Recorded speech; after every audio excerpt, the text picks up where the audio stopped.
সময়টা স্রোতের বিপরীতে কাটতেছে পাকিস্তান দলে। ব্যর্থতার গণ্ডি থেকে বেরোতেই পারতেছে না দলটি। ওয়ানডে বিশ্বকাপের পর পাকিস্তান দল ব্যর্থ টি-20 বিশ্বকাপেও। আসরের গ্রুপ পর্বের গণ্ডিতেও পেরোতেই পারেননি বাবর আজমের দল। এছাড়াও সহযোগী দেশ যুক্তরাষ্ট্রের কাছেও হারতে হয় পাকিস্তানকে। টি-20 বিশ্বকাপের পরই বড় পরিবর্তন আসছে পাকিস্তান কোচিং প্যানেলে। টেস্টের দায়িত্ব তুলে দেওয়া হয় সাবেক অজি ফাস্ট বোলার জেসন গ্লিভসের কাঁধে। আগামী মাসে বাংলাদেশের বিপক্ষে ঘরের মাঠে 2 ম্যাচের টেস্ট সিরিজ খেলবে পাকিস্তান দল। এই সিরিজই পাকিস্তানের হয়ে জেসন গ্লিভসের প্রথম অ্যাসাইনমেন্ট।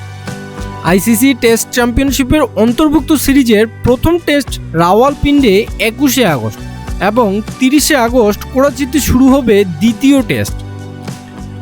প্রথম অ্যাসাইনমেন্টেই বাবর আজমদের খেলার ধরন পরিবর্তন আনার ইঙ্গিত দিয়েছে সাবেক এই ডানহাতি পেসার। পাকিস্তান কোচ জেসন গ্লিভস বলেন, জাতীয় দলের খেলা দেখে পাকিস্তানের মানুষ ও মিডিয়া বলুক এরকম স্টাইলে দলের ক্রিকেট খেলা উচিত।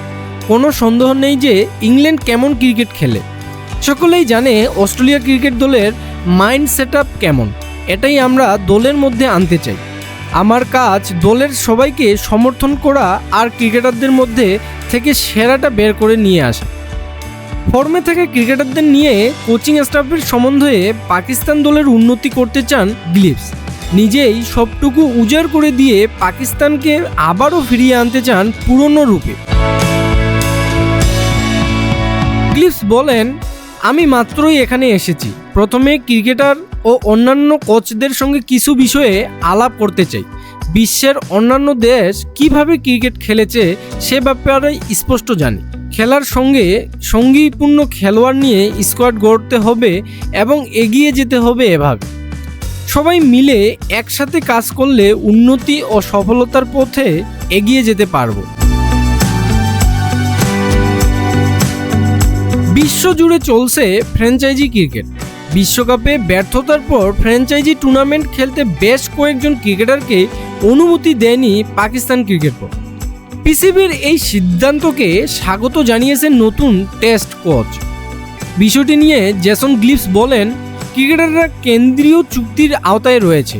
বোর্ড থেকে তারা ভালোই টাকা পাচ্ছে, তাই আমাদের অধিকার রয়েছে ক্রিকেটারকে ফিটনেসের জন্য বিরতি নিতে বলার, যাতে তাদের পারফরমেন্সে উন্নতি হয়।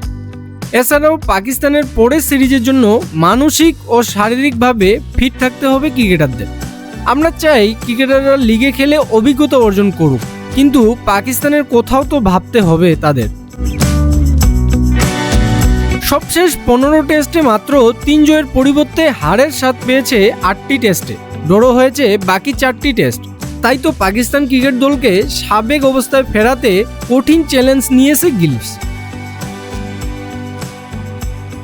রাব্বিল ইসলাম, আই স্পোর্টস।